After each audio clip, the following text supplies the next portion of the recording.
like a little bit of like a puff of smoke comes out of whatever instrument, which it sounds bad. That sounds really bad, but these aircraft are old. That happens, and they immediately land and they come back and they tell us like, oh, there was an electrical fire in the cockpit.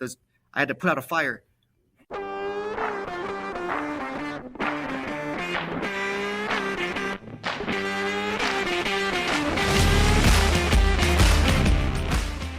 Welcome to How I Embraced the Suck, a podcast where you get to hear from veterans what life in the military is really like. I am your host, Walt, and before we start, you should know that I do not censor the show in any way. You have been warned.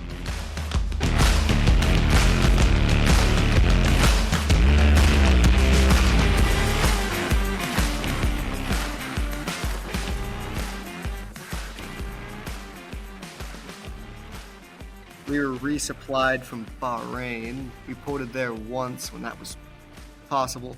The sticking point with that entire MEU is the COVID thing started as we were in the Gulf, and we didn't know about it. We didn't get like enough news to know what was actually going on. We just knew that the supply ships weren't making it out anymore, that we couldn't port, and that we were stuck flying ops in the Gulf until further notice.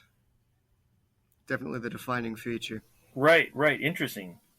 So were you planning to come back earlier than you did, or you were scheduled to come back earlier than you did, or? We were scheduled to leave the Gulf earlier. They extended us 2 or 3 times. One time we were about to cross the Suez again, go back to 4th Fleet, and they kicked us out. We had to do a U-turn and go back. Oh, it was awful. That's depressing. Well, today we've got Dexter, who used to maintain helicopters and now doesn't. And very recently, no less. How's it going, Dexter? Oh, it's going well. Cool. Yeah, thanks for coming on. Appreciate it. I'm ecstatic. Oh yeah, I'm anxious. I'm excited. I've done this before. Yeah. Cool. Yeah. What's your background for the listener? My background. So, I enlisted when I was 18. Came from a mid-sized town in the Rockies. Mainly because I didn't want to keep going to school. I'd done like the 12 years of school. I didn't want to go to college. I didn't have the money to go to college. I have 8 siblings, and there's no way my family could pay for all of us to go to school. Right. So figured, okay, I'll enlist. My father was a Marine, and his father was a Marine, and his father was a Marine. So that was kind of the natural choice. But if I hadn't picked that particular branch, I'd probably still be getting eat for it now. So, was there pressure? Yeah, there's a little pressure. That's fine. Right. And I enlisted with a kind of a plan in mind, in the same way that my family, all the men are Marines, we're also all electricians. But we're all of us are electricians, all of us. Oh, cool. Yeah. So I wanted to do electrical work, but I also wanted to be in aviation. Because, electrician, because that's what we do, and aviation, because that's what I wanted to do. Right. So avionics maintenance was kind of a natural fit for that. Which avionics, for the uninitiated, is electrical maintenance on aircraft. Sure. So, and I got it. It actually requires fairly high test scores, which somehow I pulled off high enough test scores to get in avionics maintenance. So I got a 5-year contract versus the normal 4, because avionics takes an extra year of school. They have to teach 18-year-olds who didn't want to go to college how to do electrical maintenance. So that's which, in hindsight, I'm in tech school now, which is what I'm doing is electrical engineering tech. Industrial electrician, but I'm amazed that they could do it. I'm amazed they taught us anything. Right. Yeah. Well, because a lot of those are critical flight systems, right? Yeah, absolutely. Or all of them, probably. Like fall out of the sky kind of stuff. Right. You're like 19-year-old kid out there to fix it, and it's not. They don't throw you out there and you're your sole responsibility over it. But sure. The gravity of it, especially more so in hindsight, it's called kind of natural when you're doing it. In hindsight, that's insane. The model is insane. It works. The aircraft fly. Right. Yeah, which makes sense why school always felt so rushed. but I High mean, you'll pressure. learn it. Oh yeah. Huh. So Yeah. when you went to the recruiting officer, how sure were you to get the avionics maintenance that you wanted? At what Uh, point were you positive or? let's see. I knew I wanted it. That's all I wanted to do. I didn't want to do anything else. And Mhm. they actually told me I'd get it. They told me, which coming from a recruiter, that's Sure. Yeah. varying degrees of certainty there. My recruiter wasn't. He wasn't bad. They Hmm. they do their thing at Maps, but it's not like he was doing anything super sketchy. So they told me I'd get it. A couple of times I got called and said, "Hey, you can go to boot camp tomorrow if you want to be a radio operator," and I declined. I Right. didn't want to be a radio operator. I wanted my job. So I had to wait. I think I turned 18 in June. I had to wait until October to leave. So I had to wait a couple months, but that's not bad at all. Sure. Sure. So I actually got lucky, and I've heard horror stories of guys having like open contract, and they end up, burning porta shooters out in the desert, Right. kind of thing. So yeah, again, in hindsight, again, I got pretty lucky with that. I got the job I wanted, which doesn't happen. You ask guys what contract they picked, and none of them picked what they're doing. None of them. Maybe guys who picked like admin or supply or something. Maybe they get what they want. But Right. yeah, no, I picked the job and I actually got it. That's pretty cool. Yeah, that's what I've heard. Is that that's unusual It is. too. Yeah, it's a mess. They're just funneling bodies. The job they offer you in the recruiting office is just to get you to Right. boot camp. Right. Make you happy and get you to sign. Yeah. So what you said that year of school was rushed. What all did you go? I mean, well, I guess was it similar to what you're doing now? That your Some of it engineering was, school? some of it wasn't. Currently, the tech school I'm in is a little more. Well, it's less. It's not aviation, so there's a lot of systems that I won't be working on. Sure. It's also more like industrial, and Okay. then more focused like microelectronics. But the school was rushed, so it's avionics school is broken into 3 parts. You go to a naval air station in Pensacola, and Mhm. you'll have 2 curriculums you go through there.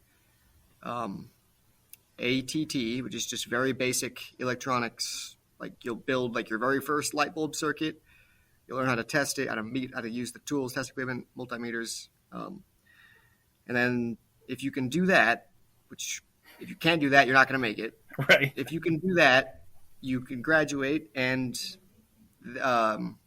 this is where you start breaking off in different types of avionics. So there's O-level maintenance Okay. and I-level maintenance. O-level means you're on the flight deck. If your helicopter's your crew and the bird. I-level means, and this sucks, I feel sorry for these guys, you're in a white van fixing the parts that O-level pulls off the aircraft. Oh. Yeah. Right. That's not what I wanted to do. And it turns out you don't actually get to pick. Like it's determined in Pensacola. You've been in the Corps for like 6 months, and you don't get to pick. I got lucky. Right. I got O-level. I wanted O-level. I didn't even think I-level was a thing. But when I learned it was a thing, I knew I didn't want to do it. Right. Right. I was lucky. I got O-level. So yeah, you graduate ATT, you go to O-strand, I-strand, or AE. O-strand is obviously O-level, I-strand is I-level.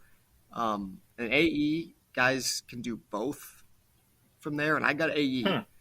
But when I graduated AE, which is when you leave NAS Pensacola, is when you get to pick your platform. You get orders. They'll put orders in front of everyone, and basically in order of how you graduate. Like if the guy at the top of the class gets first pick, and if you barely passed, you get last pick. Sure. Sure.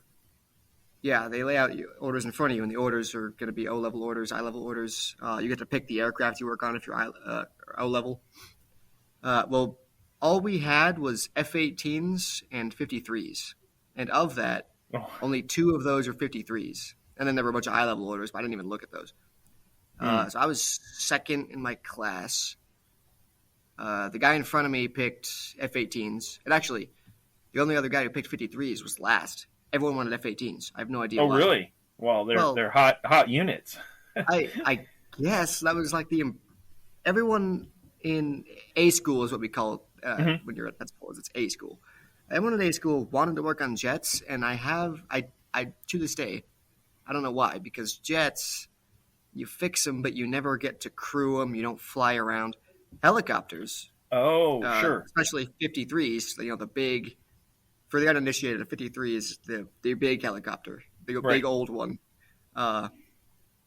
If you fix that, you're crewing it. If you go anywhere, you're throwing your bags on it and flying with it. Okay. So crewing it, fixing helicopters has perks. If you want to fly, you get plenty of flight hours fixing Right. helicopters. Yeah, you Well, and way also better that than just fixing it.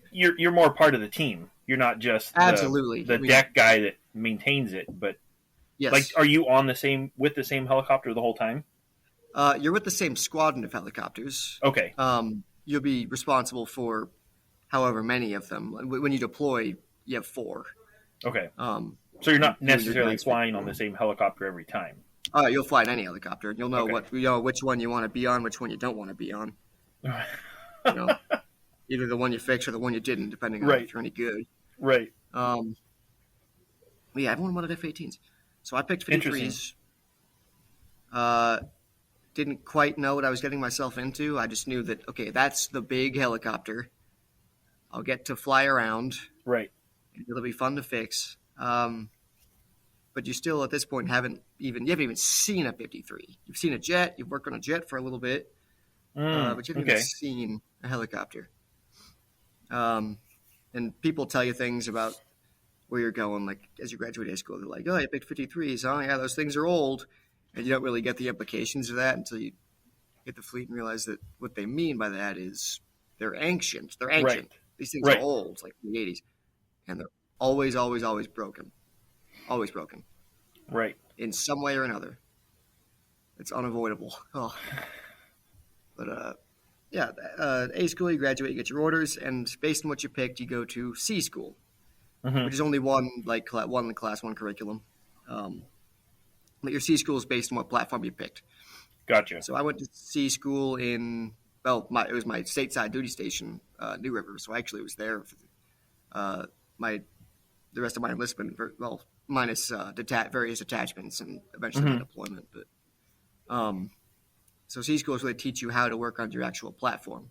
So they have Okay. a hangar and they've got some 53s in there, and ours were actually super outdated. They were the Deltas, the C Stallions.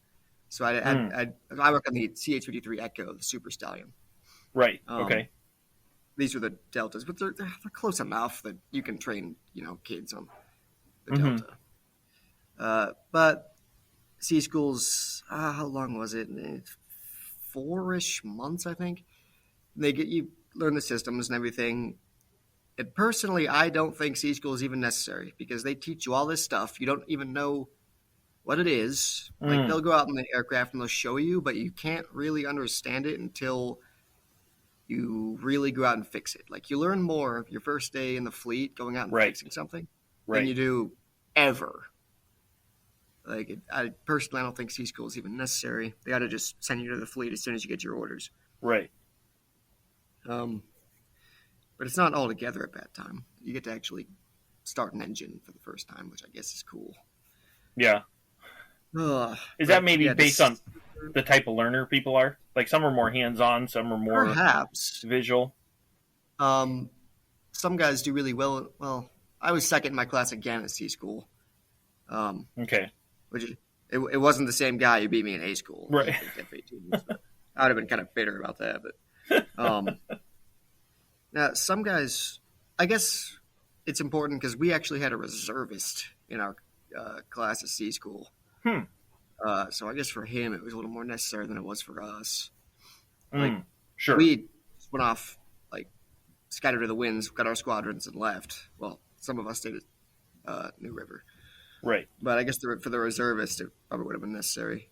I don't think they could have sent him to wherever it is he went and did. Right. Right. Just one weekend a month or something. Yeah. No, I'm not bitter. I swear. But yeah, you don't. Personally, I don't think we needed to do the C school. Maybe that's just me. But you get your squadron. For me, it was just right across the street, which I was Right. very upset about because you get to pick. You get three preferences when you graduate sea school and finally get the fleet. You get to pick. Okay, I want to go overseas, West Coast, or East Coast. And that was the order I picked. Okay, first I want to go overseas, which Right.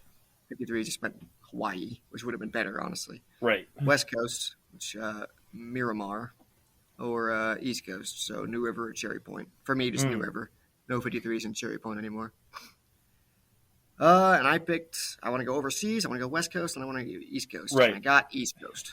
The bottom of the list, and I got it. You're like, I'm second in my class. What's up Yeah, with this? exactly. Like, that didn't factor in at all. It turns out only one of us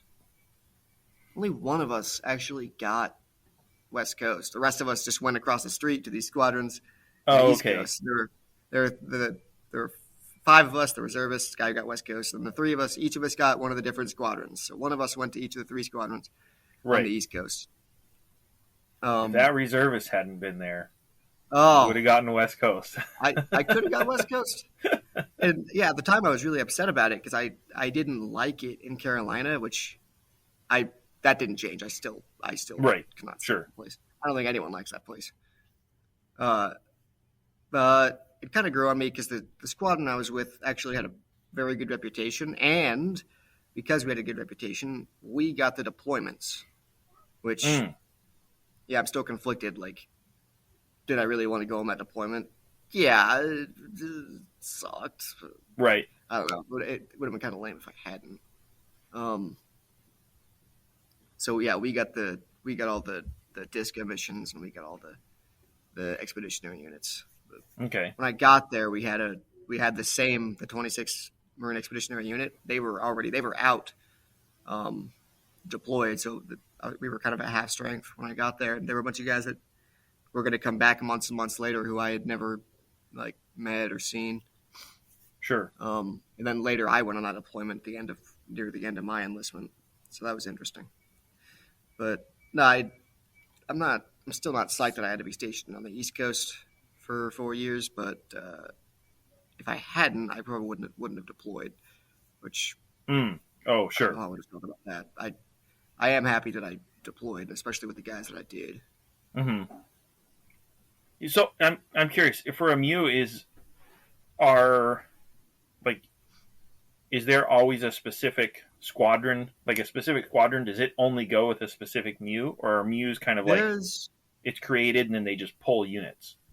So from what I can tell, there's going to be West Coast MEUs and East Coast MEUs, and an East Coast MEU is going to pull it. Well, there's certain things it needs. So it needs part of a Harrier squadron because you're on an LHD, like a little carrier. Right. So you need part of a Harrier squadron, part of a 53 squadron, and an entire 22 squadron. Okay. These are V-22s, like the futuristic looking tilt rotor. Right, and they right. Tilt rotor. Fly Yeah. and they bend and they break all the time. Yeah, Yeah. that's them. So they take an entire tilt rotor squadron. So what happens is they pull from East Coast air wing squadrons, which means that part of a Harrier squadron gets chopped to a 22 squadron, and part of a 53 squadron gets chopped to a 22 squadron. So I didn't actually deploy with HMH 461, which is my 53 squadron.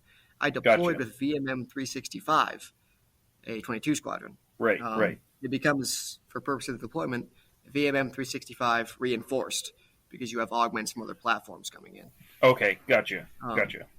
So, and that's interesting because you don't ever actually work around other platforms. You do kind of like, you get a WTI, which is just big exercise in Yuma that you do. You work around other platforms kind of there, but you're still segregated. Like, right.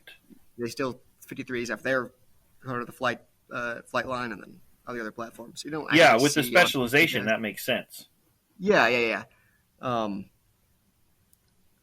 a MEU, it's kind of your first time really actually working with other platforms because you're in their work center. Like, you're on the ship, and you're literally like sharing a spot on the ship with these other guys, and you know them because you came and had to check into their unit. Right.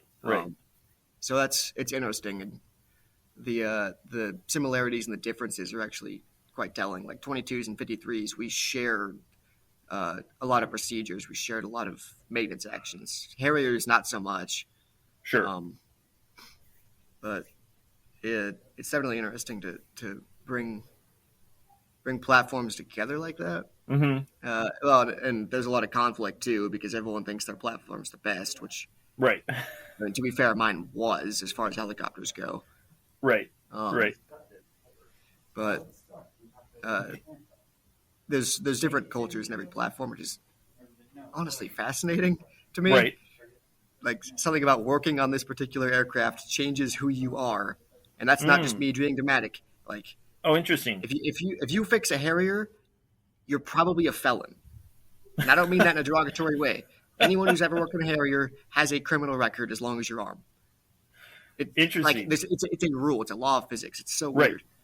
Like before they started working on Harriers, or since they both. started? Both. Okay. They were a criminal when they joined. Now they're working on Harriers and they're, getting DUIs. It's unreal. Interesting. So yeah, I don't know. And V22s are just punks. Basically, yeah. They, okay. From what I can tell, they're super uptight. Like, our impression of the 22 guys was that they. Now we have all these rules, but we don't follow them because our platform is so old that we know which rules to throw out and which rules to follow. Right. And it's extremely streamlined. Working on a 53, like. There's what you're supposed to do, and there's what you do, and what you do half the time is hit it with a wrench, reseat the cannon plug, and let the hide fluid drain out of it. Right. Just caveman maintenance half the time. Right. And they're old; they can take a beating. 22s haven't quite worked out those gremlins yet, so they're really uptight with the procedures, which honestly led to some friction because their chain of command was really uptight, not quite understanding that our way of doing things was. Our way of doing things. Right. Well, operationally, or as far as command structure, your partial squadron was under their command, right? Oh yeah. But okay. We were, like their CO became our CO, and first thing they told us was we don't want any fights between the different platforms, and the first thing that happened was fights between the different platforms. Well, now that you mention it, yeah. So you get what you asked for. Maybe you're right to say that, but. I mean, it's inevitable. No one wants to admit that their aircraft's not up to snuff in this particular regard. Right. The 22 faster than a 53, but we can carry more. But I'm not going to admit that it's faster than my aircraft. I'm just going to brag that we carry more. So right. It's natural. It's not malicious. You don't hate the other guys. You like them. You've deployed with them, and you're living 6 feet away from them at all times. So. Right. It's all in good fun for the most part. So you said you were on a LHD? LHD. That's not the same as the Tarawa class, is it? I don't believe it is. Oh, okay. So it's been a while since I've looked at those. I was on 2 LHDs in my career. I did a stint on the USS Iwo Jima. I'm giving examples. Maybe people recognize these ships. Describe what an LHD is. I just call it it's a small carrier. You have right. We're going to take one jet off at a time, have some helicopters in the boneyard. But I was on the USS Iwo Jima in 2017 for hurricane relief in Puerto Rico. And I deployed to the Gulf on the USS Bataan. Oh, okay. Yeah. And different ships have kind of different cultures. Like, I mean, the Bataan wasn't great, but it was better than the Iwo Jima. If I deployed in the Iwo Jima, which apparently was a possibility, I don't know what I would have done. Oh, really? Yeah. It's they're naval ships, and I'm not trying to trash the Navy. They're okay, I guess, but the culture on these ships is kind of determined by like the sailors on them, and so right. The Iwo Jima they have a lot of rules for if you're on the flight deck and off the flight deck and really anywhere. And if you don't follow the rules, the sailors are actually the kind of people to tell you about it. Right. Regardless of how stupid the rule is. So, right. you lit off an engine, you had to have a guy standing out there with a fire extinguisher, like no matter what, doesn't matter what engine, doesn't matter how low you're running it. Right. Someone is out there with a fire extinguisher, and it can't touch the deck. Right. He has to be Right. holding it. This is like a big fire extinguisher. So I think I was a lance corporal at the time. So sometimes that guy was me, hold the fire extinguisher. So yeah, Right. that was a stupid rule because I had to hold a fire extinguisher. It was heavy. I didn't like that. Didn't like that so much. It's hot and it's heavy. Yeah, and you can't just have your hand on the lever. You have to be holding it up because if it touches the deck, the yellow jacket runs over and says, "Hey, Right. get the fire extinguisher off the deck." It's not going to work if it's touching the deck. Yeah. We have fire extinguisher systems and fire extinguishers on the aircraft. This is just I'm convinced it was just a power play by these flight deck guys. Right. Right. But the Baton didn't have that, which is good because I can't imagine us having enough guys to even do that once the ops actually picked up. And not to mention I'm night crew and it's pitch black and I'm standing out there with a fire extinguisher for what? Well, you'll definitely know faster if the engine starts on fire. Oh yeah. You'll see it that much quicker. It happened, and honestly, everyone sees. And then the Right. guys up on the bridge are calling down like, "Why are you on fire?" Like, I don't know. I didn't schedule it. We got it. We put it out. Unscheduled Right. fire. I'm sorry. Yeah, unauthorized use of flame. Yeah. So you said you deployed, or you deployed on the Iwo Jima for The Baton 2017. deployment. Yeah, I wouldn't call it a deployment. That was a couple Okay. months. We call it DISCA. No one Okay. knows what that stands for, but Right. 2017, my first ever time going on a ship was on the Iwo Jima. They took a bunch of us from our squadron, a couple of our aircraft, like 3 or 4 of them, put them on the Iwo Jima, and we went down to Puerto Rico. I can't remember, Hurricane like Sandy or Ike or something had hit like the Florida Keys and Puerto Rico, and we went out to help them out. We ended up just like flying bags of rice, all day. Right. Did you At one produce point- water too? Fresh water for them? Did you have that on board the Iwo Jima? A water production? There's a desalinator, but that's mainly for the ship. I think Okay. we had water, but the ship wasn't producing it. We just had it on board. Okay. You were just we were providing flying- transport, basically. Yeah, which is Okay. 53s. That's most of what Right, we're doing anyway. right. Either people or supplies. In this case, it was supplies. And that it sounded cool. And at one point, they wanted volunteers to go help hand the food out, which sounds like it would be kind of neat because I Right. think what's going to happen is you're out there, giving out food in Puerto Rico, and people are all grateful. Right. What actually happened, and I know because I knew this would happen. I was a lance corporal. I know you don't do this. Was a friend of mine had volunteered for it, thinking that's what it was. It turns out all he was doing was carrying around the heavy bags of rice, at the landing site. That's all he was doing, just moving around Right. the heavy bags of rice. Yep. So, gotcha, I guess. So basically, he'd land and he would unload it, and then after the helicopter left, people would come in and get the food. Precisely, yes. Right. Okay. That'd be a bummer. Yeah. He thought he was going to be like doing the humanitarian thing, and which I Nope, guess just a as mule. far as, yeah, literally, yeah. They just needed bodies to move rice. Oops. Huh. I don't know. We didn't catch on to that earlier.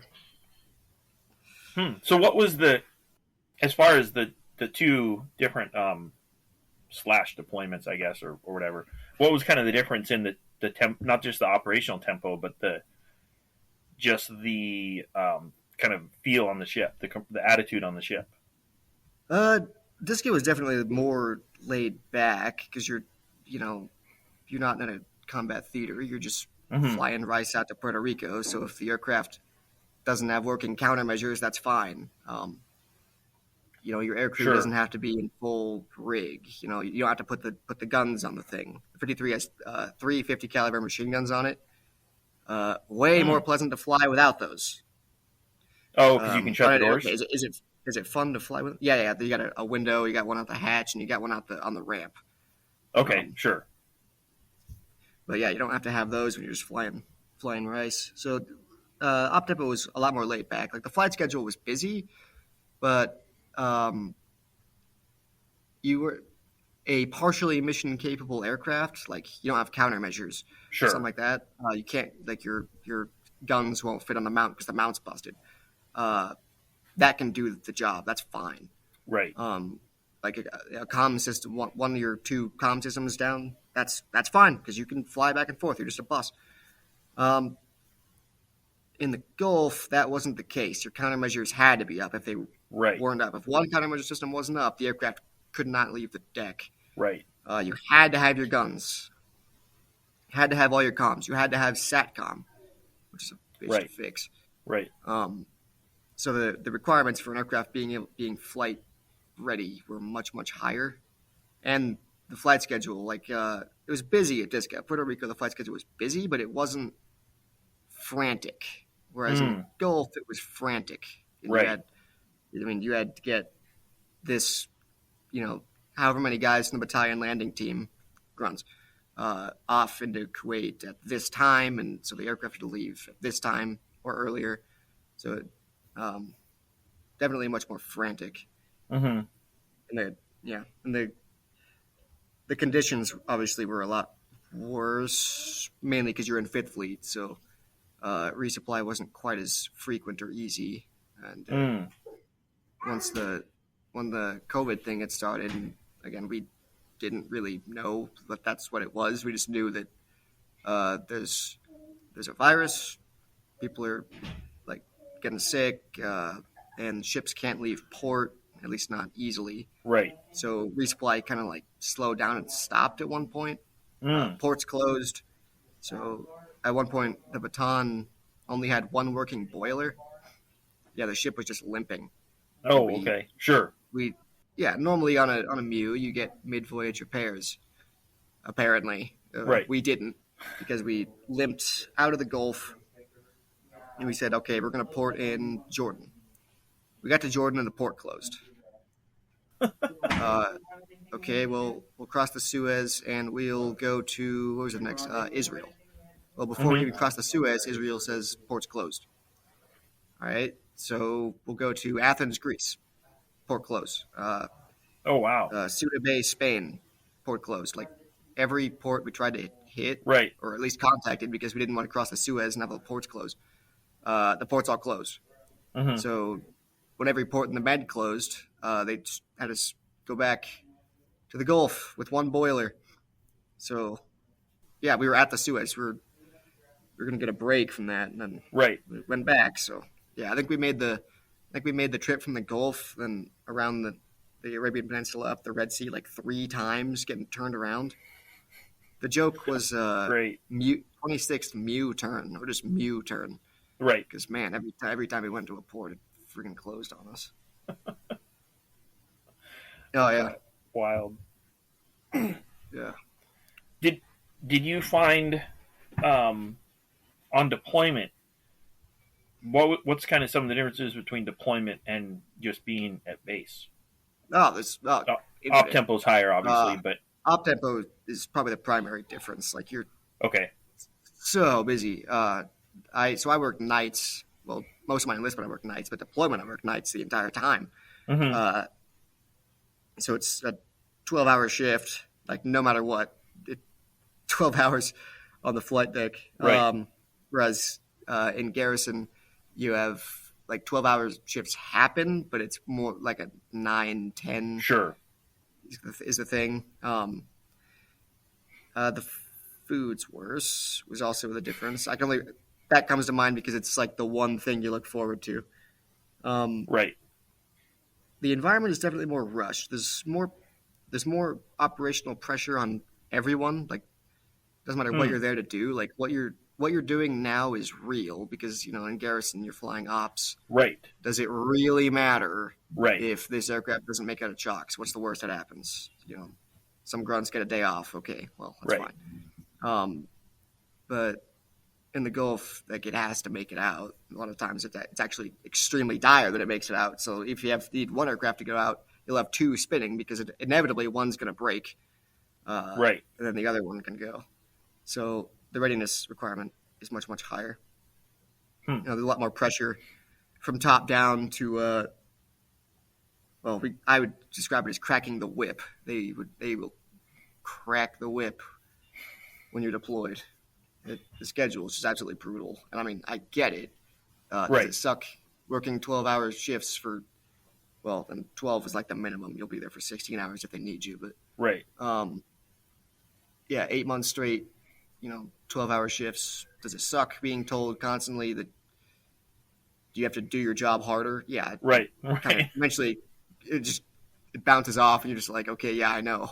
You're just beat down. But Right. yeah, and there's not really the downtime because we were meant to port a couple times in the Gulf. And at one point we did early deployment. We ported in Bahrain, at Jordan, and then Bahrain. But that was it because then the COVID thing started. All the ports closed, so we couldn't port. And the question was, well, okay, are ops going to slow down? I can't remember if it was like right before or right after, but those airstrikes took out Soleimani around that time. Right. So the answer that kind of answered the question for us. Like, no, op tempo was not going to slow down. Right. We're just going to fly ops off the ship. So we're going to, all right, we need to fly ops into Kuwait.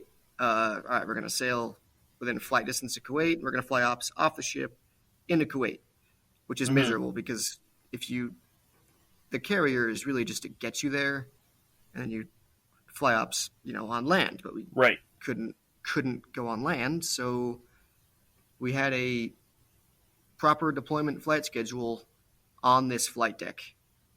Right. Absolutely brutal. The most crowded flight deck ever. They'd have like lines. It'd be like 253s spinning up, and then like 3 or 4 22s out in front of it. The flight deck's just full. And then once they all take off, they start rolling the jets out so the jets can take off. Right. Just miserable. And if say a 22 goes down in chocks, we just say a critical system breaks, it can't take off for whatever reason, immediately there's guys out there to tow it and either replace it or other aircraft take off so the jets can take off, and then you tow another one out there and replace it. Like, it's just an absolute mess. Like, getting all these aircraft off the deck. And then when they come back, that's always a mess too. They come back early, broken. Right. So night launches were especially miserable because on the ship you cannot use white light. Right. Now the rules for this change. Some days they'll let you use red light. Some days they'll let you use green light, but not red light. You can always use blue light. I have no idea. They say it's for NVGs. I can't confirm whether or not NVGs are. Blue light doesn't blind NVGs. I don't know, but they said blue light is fine. Some days green was okay. They always change the rules. So like the helicopter pilots would come in using NVGs, and the potential concern was that you would blind them with, say, a red light or something. Yeah, your pilots and then very often your aircrew have NVGs on. Okay. And yeah, you don't want them to be blinded. And I think it was also maybe like a white light and a flight deck can be seen from a distance. They never told us. They just make these rules for us. Right. Blue light was always okay. So my light was a headlamp with a blue lens duct taped over the white light. Right. Risky. It worked extremely well. I actually still have it. It's still there. But that would seem kind of silly to us that they required that, but the rules would change. Like, they required red light. One time it was only ordnance can use red lights. So ordnance are the guys that load the bombs in the jet. Only they can use red light. I see no rhyme or reason to that. But that was one of the more arbitrary rules, and it was one of those rules that you couldn't really afford to break because we had a flightline mechanic use a white light inside the cabin of a 53 for like 5 seconds tops. And the next day, his ass was in front of the skipper, like the ship, like the 06. Yeah. Getting, I don't think he got like in trouble, but I mean, it wasn't an enjoyable day. Yeah, you talk to the skipper, yeah, you're in trouble whether you get paperwork or not. But, yeah, that was one of the big things was you can't see anything. So yeah, night launches. your light's not good because it's blue or maybe green or red. So, if Did that ever cause problems with? Because I'm picturing if you're out there are you looking at wires and stuff? Does the blue light you're make at it wires, difficult? You're trying to open up an engine. You're trying to get on the aircraft. If you're in the cockpit, you're pulling out instruments. The light thing made it, in some cases, really hard because a lot of times you're doing like work on really, really small instruments. Right. So yeah, that definitely was a quality of life thing. At least day crew had like the sun. Yes. But night launches, you could not use your light, period, because the guys. And if you were crewing, you had NVGs. Right. So if you were crewing, you were good. Okay. But you weren't fixing it then, so it wasn't even your problem. Right. If you were the maintainer launching the aircraft, you couldn't use any light, like whatsoever. So it's pitch black.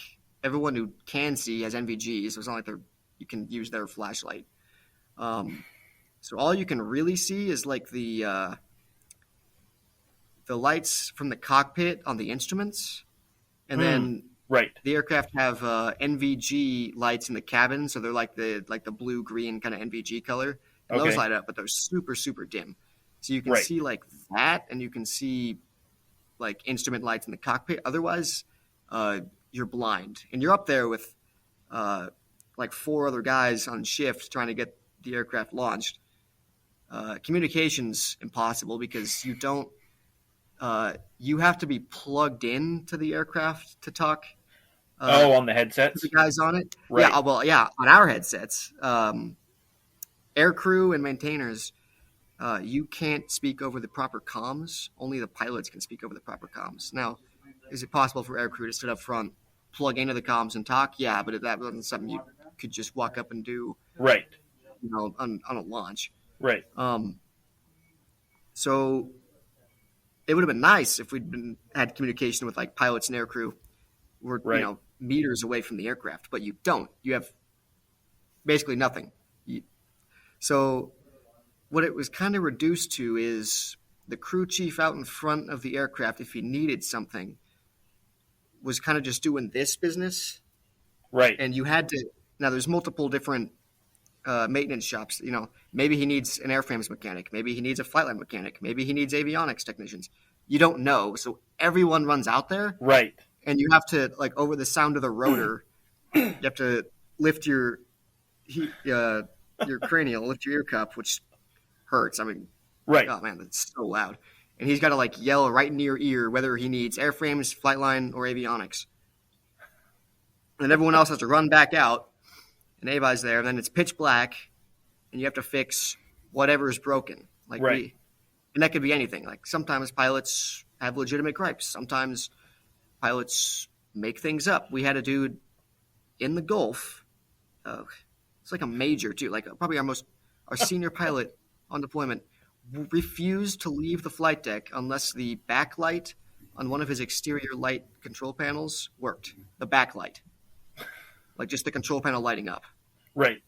Like you have some leeway. You can tell a pilot in politely to like suck it up. This dude would not suck it up. Would not suck it up. It was so weird. It's like he just didn't want to fly. And honestly, if that was it, I don't blame him. But sure. We actually ended up fixing it, but it took like 20 minutes. And it was like this huge rush. Afterwards, everyone was like, well, why did the bird take so long to get at chocks? The squadron CO is looking at us as avionics guys, like thinking it was our fault. And he understood when we told him, the major didn't want to leave the flight deck unless this backlight worked. So I don't know if he got chastised for that, but it didn't happen again. I think the pilots are probably told en masse there to suck it up with the backlights. Yeah, no, that was early Gulf. That didn't happen again. They eventually started sucking it up with, comms. So yeah, you'll never have all your comms up.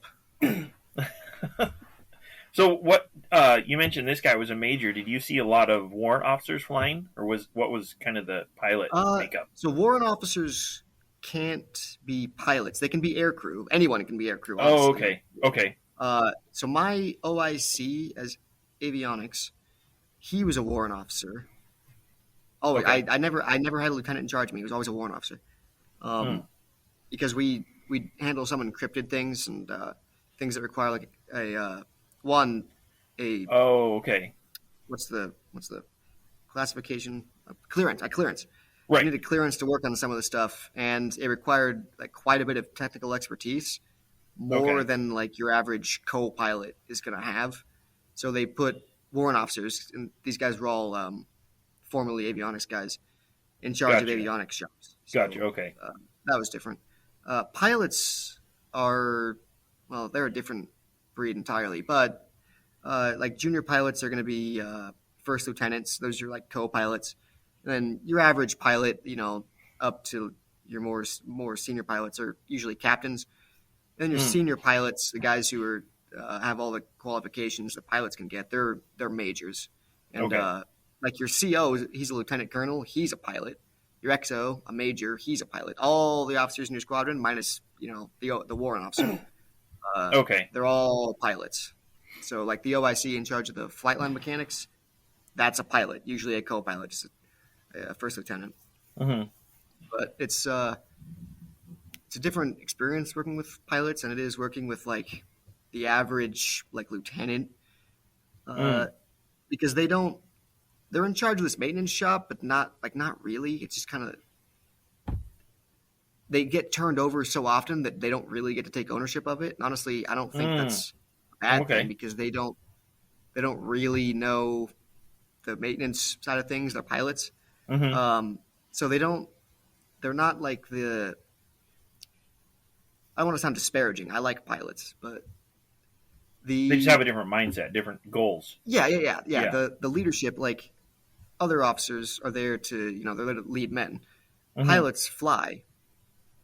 That's fine. Right. They have great careers. They make so much money, and they get to fly around. And if you're in garrison, you just get your flight hours, and it's over. You drive your super nice car to your super big house on the beach. But they're also very No laid bitterness. back. Yeah, I don't know. Yeah, I'm not bitter. How to be bitter? Pilots. Yeah, but they have a good gig. They're very laid back. Mhm. There's reasons for that. Like an uptight pilot's the guy who's jerking the stick around. Right. Um, Right. And if the maintenance gets done, they're happy with you, and if it doesn't get done, they're happy with you because they don't have to fly. There's some friction because pilots, they're smart guys. These are officers, and they can fly an aircraft. Mm-hmm. But they don't know how to complain well. So when something's broken, it's like pulling teeth to get like the right description of the problem out of them. Some of the things I troubleshot a flight once, and the pilot calls me into the cockpit, and he points at the cyclic stick, the big stick in the middle, and he says, "It's sticky," and that was it. That's all he said. Like that could be you sheared a fast rod. That could be I need to clean the thing, or Right. a dumb joke. That could be anything. Right. Right. Yeah, turns out he sheared a fast rod, so oops. But yeah, no, some of the things these pilots will say when they have an issue, Right. or when they want to be like drama queens, and like a little bit of like a puff of smoke comes out of whatever instrument, which it sounds bad. That sounds really Right. bad, but Right. these aircraft are old. That happens, Right. and they immediately land, and they come back and they tell us like, "Oh, there was an electrical fire in the cockpit. I had to put out a fire." Dude, there's a puff of smoke. How old were the airframes you were working on? I mean, were they? Well, you said they were Echoes, so they probably weren't original. Early '80s. Okay. Early '80s were the ones I was working on for the most part. Some are a little bit older than that. Like we had some that were mid and late, like '88. But I think Okay. the oldest airframe I ever worked on was like '83-ish. Wow. I mean, I pulled off.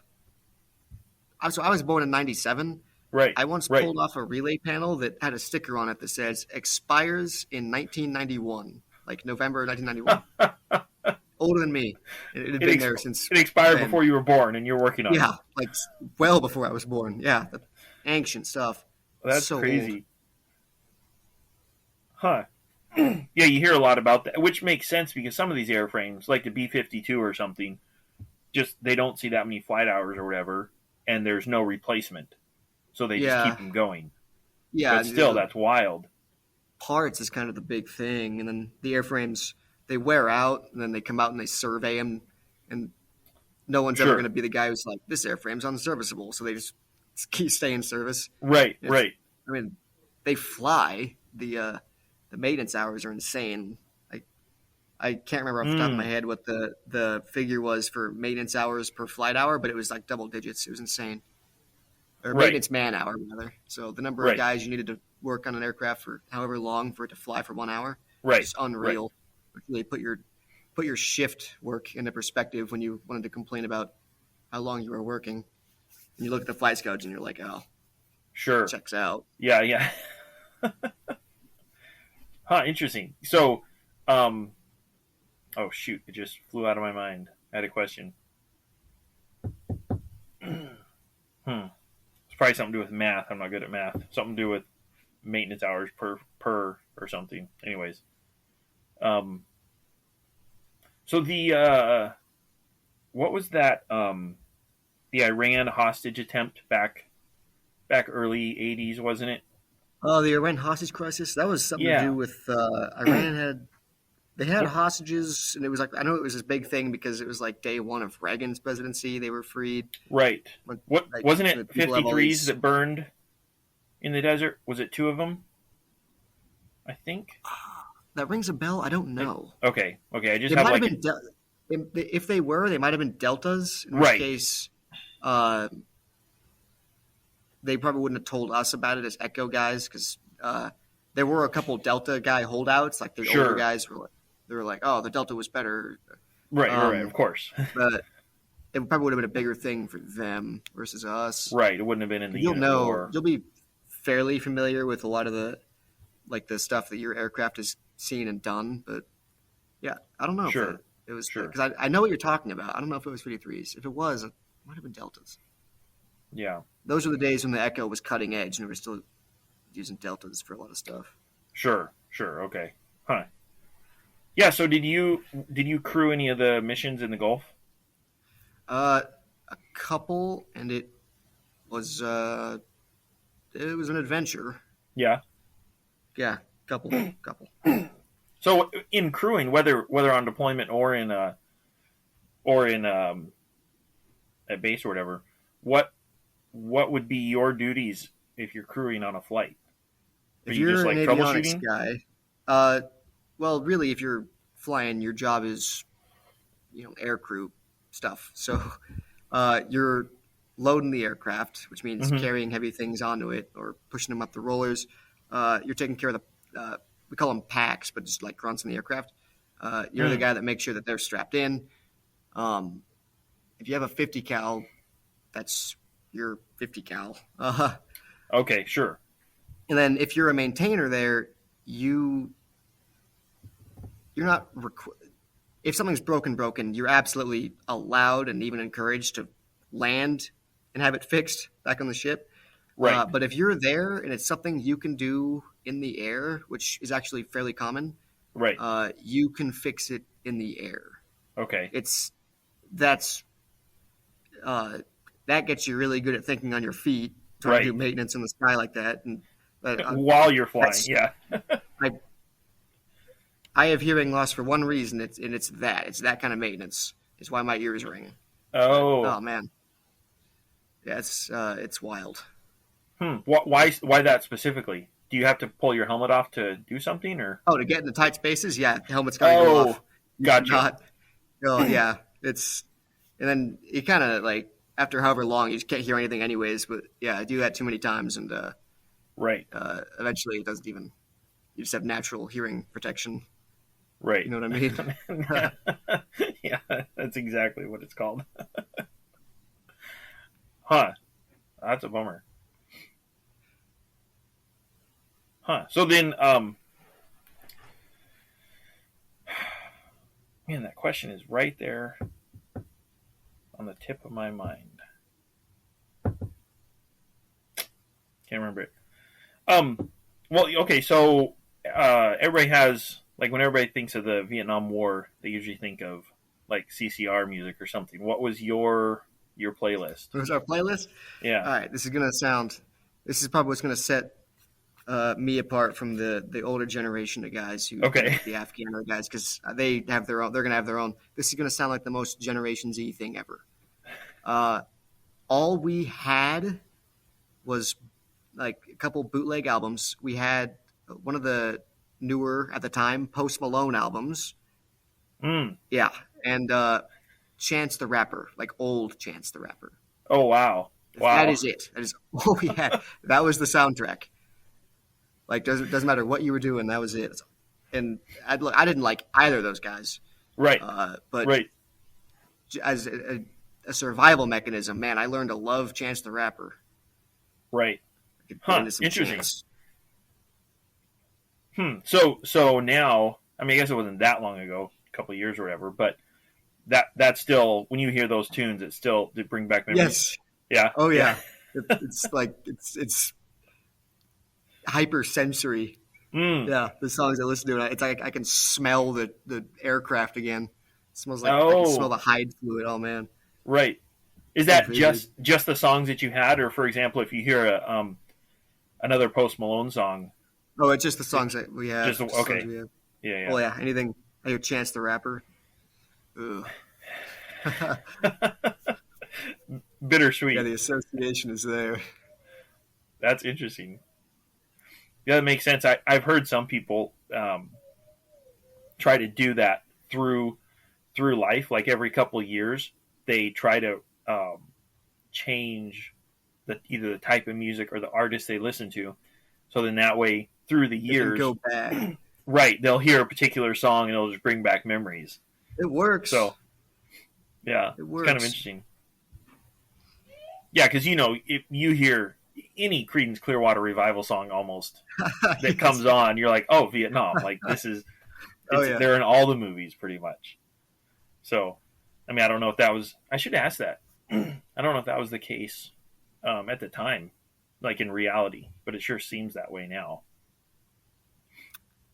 That's kind of become like the Helicopter Squadron anthem. Sure, that's true. Yeah. It's kind of a tongue-in-cheek thing. Yeah, that'd be a good question to ask. You get a Vietnam guy. Yeah.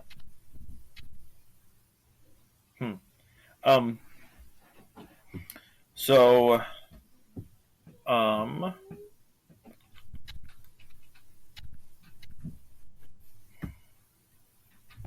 sometimes I write my questions down, and sometimes I don't. That's really bugging me. Anyways, all right.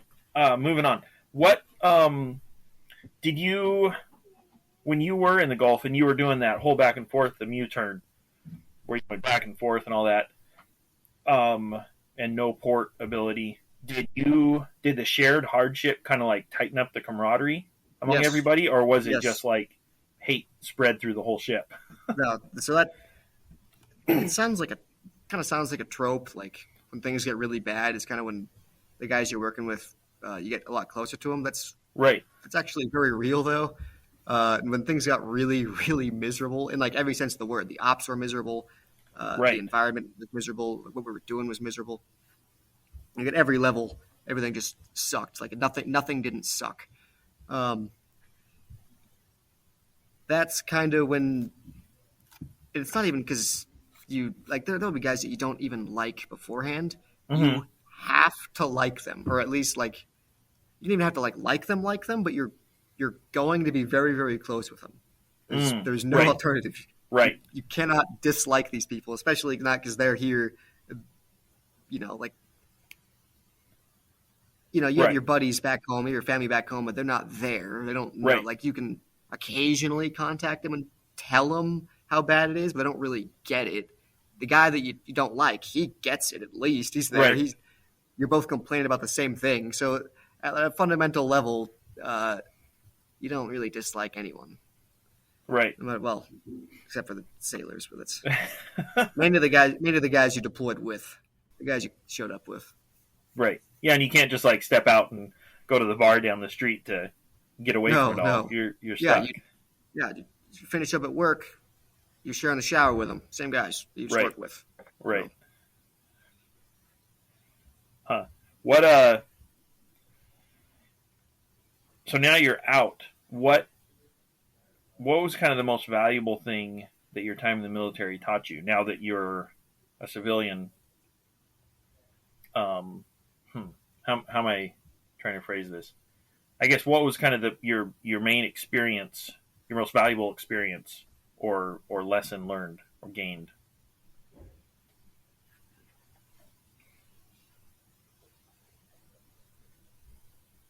How to work with others in extraordinarily stressful circumstances. Like how to not lose your composure, how to not just come unglued, how to tolerate other people when they're I mean this, subjectively, being stupid or incredibly Right. stupid. Sure. How to disagree with someone in an extraordinarily tense situation, but resolve it instantly. It seems like a weird takeaway, I know, and how to communicate with other people. That's hardly a relevant takeaway, but you get pretty good at meshing with people that are not in a state to be communicated with at all, and solving problems like without anyone having to panic or come to blows. Yeah. I'm amazed at what I can tolerate these days. or what you have to tolerate. Yeah. Huh. The one thing I like to ask everybody is, what if a kid was to ask you, "Hey, I'm going in the military. What's your advice?" What would you say? That's tough. There's a lot of pressure to tell guys no, don't do it, bar none. I can't take that view because sometimes, I don't want to say there's no alternatives, but sometimes the alternatives aren't optimal or aren't even available. And it's, for some guys, it's probably a wise choice to make. Now, there's some guys that it's absolutely not a wise choice to make. Sure. And there's, there's things that you should tell anyone who's going to enlist. But if someone asked me, if they told me that they wanted to enlist and asked me for advice, something, I would tell them to have a plan, because eventually that enlistment's going to end and they're going to have something to show for it. You don't want to be the guy who re-enlists just because he doesn't have anything else. Right. If you're going to re-enlist, that's fine.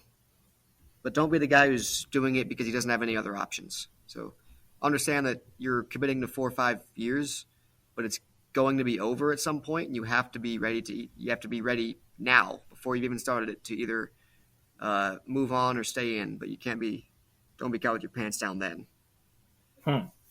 Do you think, because I've heard a lot of guys say that in the military, it's easy. You don't have to think a lot. A lot of your life is laid out for you. There's orders. You know where to sleep. You know where you're eating. I guess that makes sense what you're saying, especially in that environment where so much is laid out for you and you don't really have to plan ahead. Yeah. Like you live in the barracks, you do the chow hall. You don't got to worry about bills. Your life is as simple as you want to make it. Really, if you wanted to, you could just collect a paycheck. Eat on base, live in the barracks. I mean, I did that. I didn't own a car my entire enlistment. Right. I didn't want to pay for it. Just didn't need it. Right. So life is as simple as you can make it. And honestly, it can be a good thing. It can set you back a little. Like there's guys who don't know how to pay bills when they get out or nothing. As much as they try to teach you that, but that there is some appeal to the simplicity of it. Yeah. And just like that, bam, audio issues. But at least you can still hear Dexter, because let's be real, you're not here to listen to me.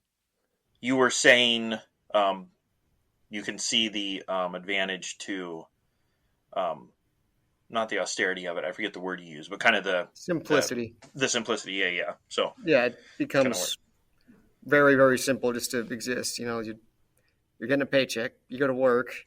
You know what you're doing at work. You know who you're working with. Right. You eat for free in its way. Live at the barracks, not paying for it. And if you don't plan ahead, if you just kind of live in the moment, then 4 years later or 5 years later, it's gonna be like, oh, what do I do? I guess I re-enlist. Oh yeah, no, it's very common for a guy to. He's 4 years ago he was 18 and didn't know what he was getting into. Now he's 22. He's married. Maybe he's got a kid. He doesn't got any money in the bank. Doesn't have a plan. Yep. I'll re-enlist. I mean, and I can't blame him. Like, if you re-enlist, you know what you're getting, and it's good. It's good enough. It can be rough. There are downsides to it, especially if you deploy and you're married. But it's good to give yourself the option. Mm-hmm. Sure. Yeah, that makes sense. Any thoughts on a civilian's perception of the military, good or bad? Like, what do you see that's laudable, and what do you like? Well, that's not actually correct. It's almost hard to address because the perception is so.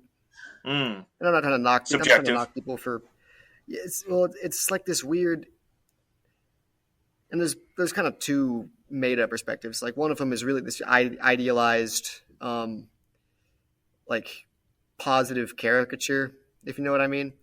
And the other, sure, the other is like this horrid. They have this twisted picture painted of what you do and the kind of person you are. And there's some middle ground, but there's kind of these two meta narratives. And both of them are based on reality in some way, but it's kind of hard to describe. And like, people who have never served, kind of, it's hard to explain to them what it's actually like. Really, it's not that much different from normal life in a lot of ways. Deployment absolutely is. Detachments and everything are. But like, if you're just on base, it's very similar to what everyone else does. So, like, to the gushers, the older people in my family, like, when I came home, just like, oh, you're a hero. Oh, it's embarrassing. I can't. Right. It's so hard. Like, people, they like, oh, thank you so much for your service.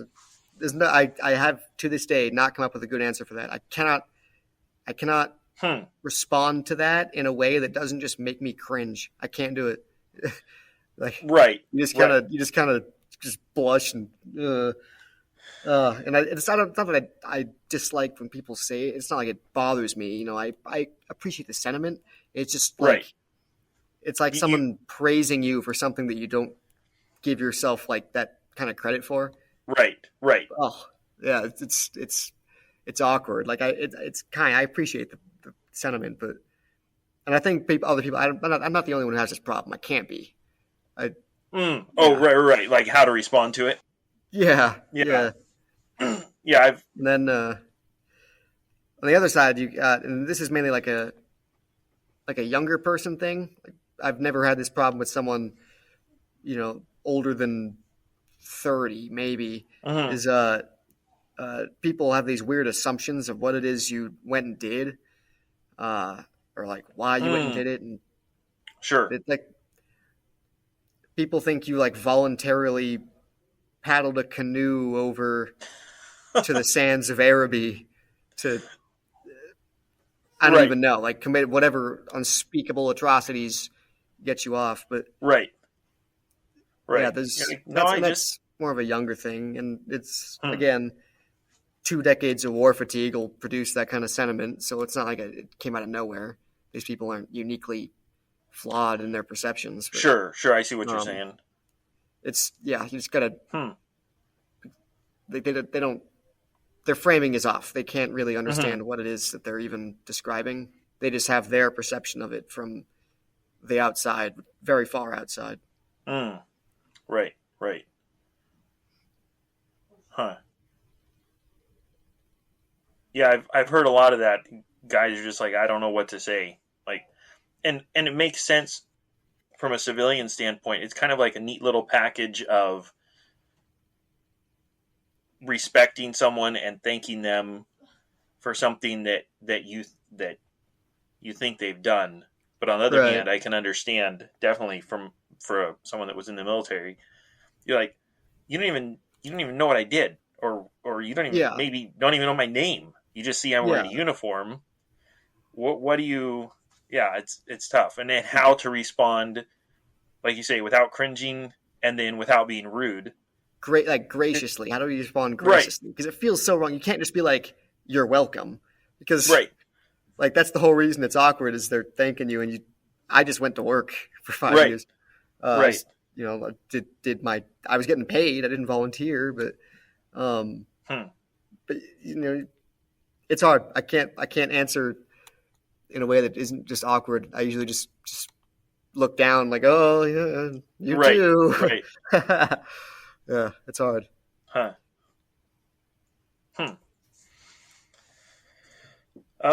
Any final thoughts or any you got your soapbox? Jump on it. That is kind of what I'm trying to do is give. I don't know if I've said this on live previously.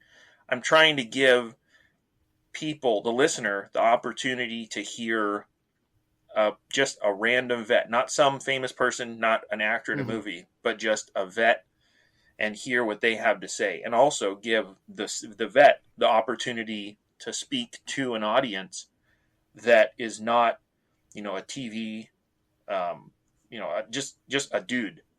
Right. So, which is easy. Yeah. So, anyways, any I guess So the question that I get asked the most, and that I'm actually surprised that you didn't ask me, and I'm not that good. You had some really good questions. I forget the one that was an excellent question. I get asked the most, and it's usually guys that I know who are still in and that know me from before I got out. They ask like, "Would you do it again?" And sometimes they're referring to like enlisting in general. Sometimes they're referring to the deployment, because I deployed right before I got out. I pretty much came back from the Gulf and immediately was a civilian again. Sure. So you could have not gone. That's right. You could have worked so you didn't go if you wanted to. I could have not gone. I opted to. But I get asked, like, would you do it again? And whether they're referring to my enlistment as a whole or just the deployment, my answer is kind of the same, which is if I could do it again with the exact same guys, I would do it again. Oh, come on. Is that me? Oh boy! Oh, okay, we're good. All right. Oh, all right, gotcha. I was saying something. Where was I when I heard you for passed away? I heard you for a second. You're coming in good for me. Am I coming in good for you? Your audio is, your video's frozen, but that's okay. Oh, it's your good side.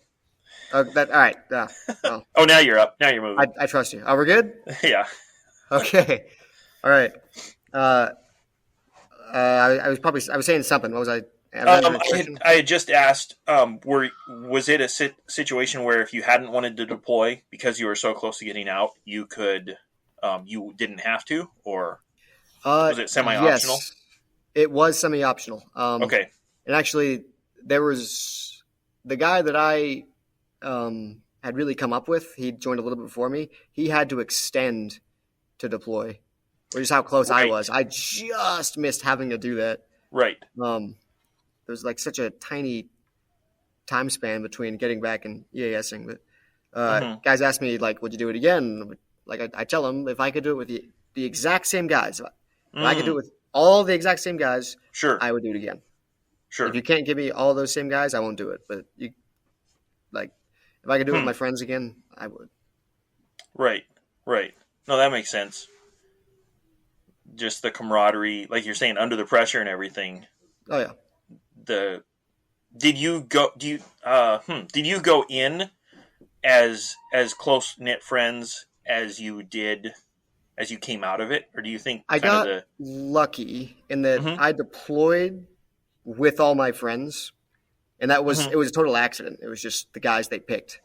It Right. was kind of the guys that we already liked to all work with each other. But we definitely did become a lot closer. I can't put it into words. It kind of like family might be a strange word for it. That it like transcends just being buddies at work. Like we still all talk every day. I talk to all the guys I deployed with. Like we're still all in communication, and several of them have got out. Some of them re-enlisted, but we all still talk to each other every single day. But yeah, it definitely does. It does strengthen that bond, however strong it was before. Yeah, that makes sense. When you like you said, your father, your grandfather were Marines. When you got out, did you find, what am I trying to say? The relationship, did they have a better understanding, you think, of what it was like in the military as opposed to maybe friends or other family who hadn't been in, even though they were in years ago? Innately, I think they did. Like there are differences. Sure. My father was in like the mid to late '80s, and things have obviously changed quite a bit since then, but only so much.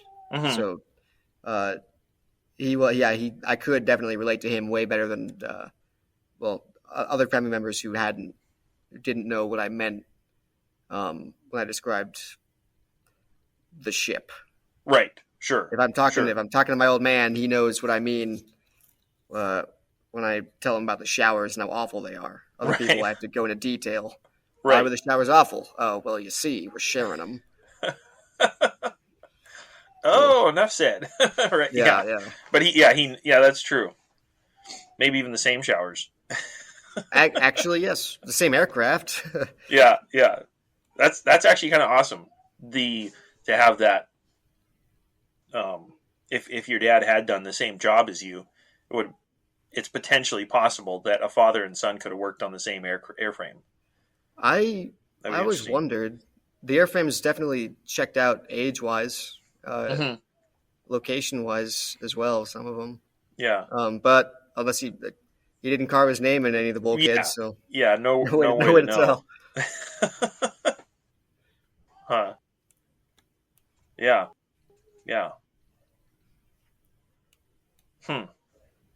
What? I don't always ask this, but what do you think if? Obviously, I don't often ask it because I haven't really figured out how to phrase it. What, for a civilian who has a friend that just got out of the military, what would you say, at least in your experience, is the best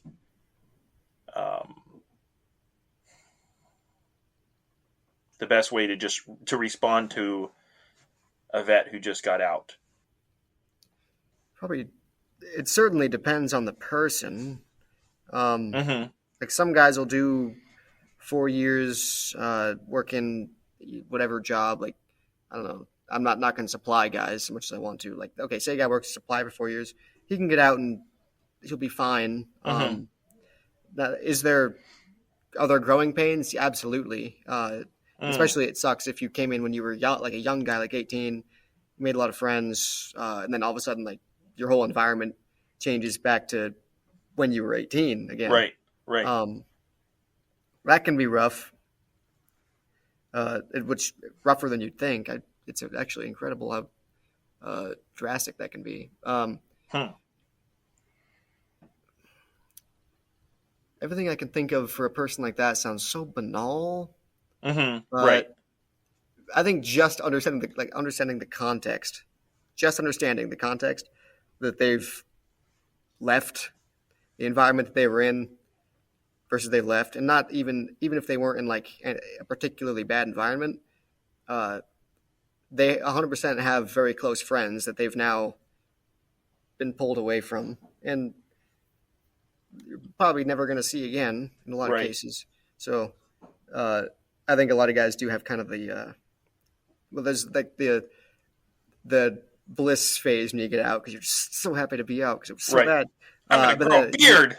Yeah. Oh yeah. No I'm way. not going to shave for the rest of my life. Yeah. And that kind of wears off, but eventually you kind of start missing your friends. And some guys can take that harder than others. But like I said, it depends on the person.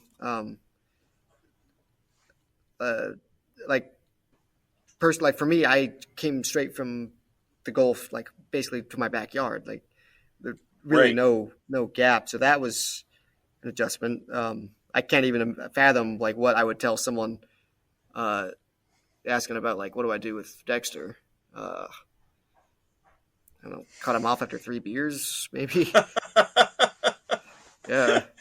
Huh. Yeah. It's the adjustment thing. Like you hear guys talk about it and you're like, yeah, like how hard could it be? There's nothing, I want to go home. I want to get out and get out of this shit. And you get out and you're super happy. And then, then you kind of miss miss your friends. Then the growing pains set in. Like, yeah, it's, it can be quite difficult actually. Huh. Yeah, I've heard some guys talk about the benefit of a couple in particular chose to like just get a house together. A whole bunch of guys that knew each other. I have heard of that. Got a house, and they for them that kind of gave them that friendship and semi-military camaraderie to a certain extent. Yeah, your friend, you're still living with your friends like you always have. You know what I mean? Right. Yeah, it's not as much of a brutal removal of your environment. Right. Yeah, you can just go out in the back and smoke and shoot the breeze or whatever. Yeah. And so you still kind of have that to connect you as you transition over. But, yeah. What was that like for you? What was your my adjustment? Yeah. My adjustment was not. I don't want to say it was a disaster. It wasn't a disaster, but it also was not. It wasn't painless. Sure. I get back to the States. I've been gone for close to 8 months, almost 9 months. I come off the helicopter. I touch the ground in the United States for the first time in however long, and someone yells from across the flight line, "Hey, put a mask on!" And all of us are like, "What? What? Like, why?" We had no idea. Right. Like, it turns out, there's this virus going around. Like, so that was a shock to the system. And then I got out very, very soon after that. Like I didn't even unpack all my stuff. Because when you deploy, you pack all your stuff up and throw it in a storage unit somewhere. I didn't even unpack that. I didn't need to. It was there. I was gone back home like immediately, and then from there I went to school immediately, like in a different state, like away from like home and everything. So I just went like extremely rapid environment changes, and so I went pretty much from combat theater to freshman at college campus full of strangers in like no time flat. Which was really rough because you kind of forget how much you age. Oh, I did. There's a huge gap between 18 and 23, massive. Yeah. So, like, you're on this college campus and you're surrounded by, like, I'm not knocking them. They can't help when they were born. They're kids. Yeah, you feel like an old man, and you like. You can't talk. You can try to relate to them, but there's such like the age gap, and like I had just got out of the Gulf. Right. And these kids had just got out of like high school. Right. There's nothing like what could I say to them? What could they say to me? It was hard. Well, and you've just been, 8 months ago, you were responsible for a multi-million-dollar piece of equipment. Yes, and that's however the many phrasing they lives, tell us. Yeah, however many yeah, lives are on exactly. it. And then these kids, they might not have brushed their teeth that morning or something. Yeah, precisely. Huh.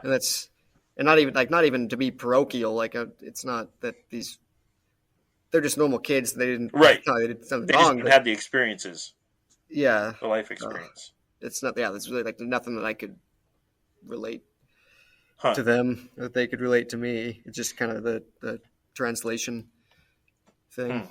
And then that campus that I had gone to, because I only went to the school for one semester. I was probably one of the very oldest guys on campus. It was just all young kids, and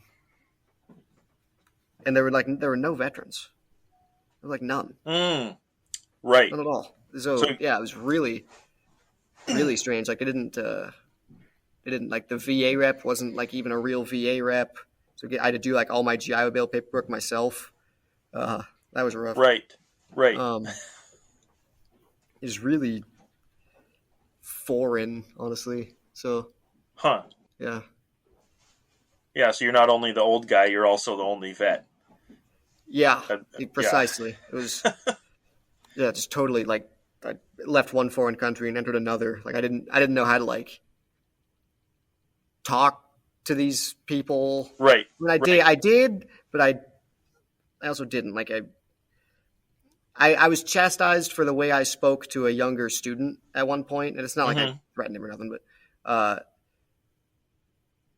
yeah, you gotta like not. There's limits. He's not my man. That's not how this works anymore. Yeah, that happened. You're like, this guy doesn't even know who Chance the Rapper is. Yeah, he's never even listened to old Chance. Right. This one Post Malone album. Yeah. Huh. Yeah, I think people don't realize that enough is even if someone's stateside, their whole deployment, their for 4 or 5 years, or not whole deployment, their whole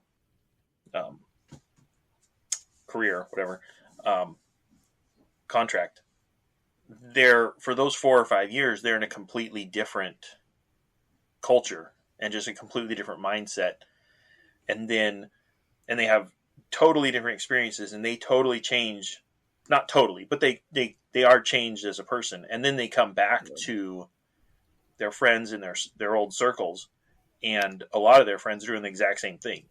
Like it's just time has not moved on for them very much, and then they expect the vet to just jump right back in, and it's like this he's done different things, he's seen different things, he's been different places, just a totally different person, in a lot of ways.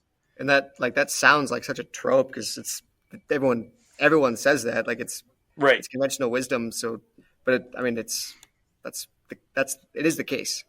And yeah, and early in my enlistment, I had, I think it was a gunny at A school actually told all of us, and it's something that actually stuck with me. Amazingly, I listened to this guy. He said, "You're going to change as a person." More as a person in the next 4 or 5 years of your life than you will for the rest of your life. Like 17 to like mid 20s, early 20s, you're going to change more as a person than you ever will at any point. That's just how men are, I suppose. And it kind of went through me at the time. It stuck with me, but I couldn't prove it. But I think there is quite a bit of truth to that. You definitely do go through some shifts. Right. Just naturally. And then also being in that environment kind of accelerates it. Oh, yeah. Oh, for sure. It does. Interesting.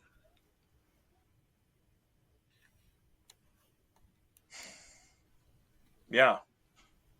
Yeah. Well, thanks, Dexter. I appreciate it. That was, thanks for having me on. I enjoyed that for sure. Good time. Every episode's different and it's, everyone's fun. Yeah. Honestly. I'll start going through the ones I have bookmarked. the titles definitely look interesting. I'm curious to Oh, hear yeah. from someone who's not a Marine. That's all I hear. That's all I hear from. Yeah, good luck finding somebody. Let's see. I should do the math. Probably a third. I would bet a third so far are Marines. Impressive ratio. Thank you for listening to this episode of How I Embraced the Suck. If you enjoyed the show, tell a friend. And as my Girl Scout den mother used to say, stay frosty.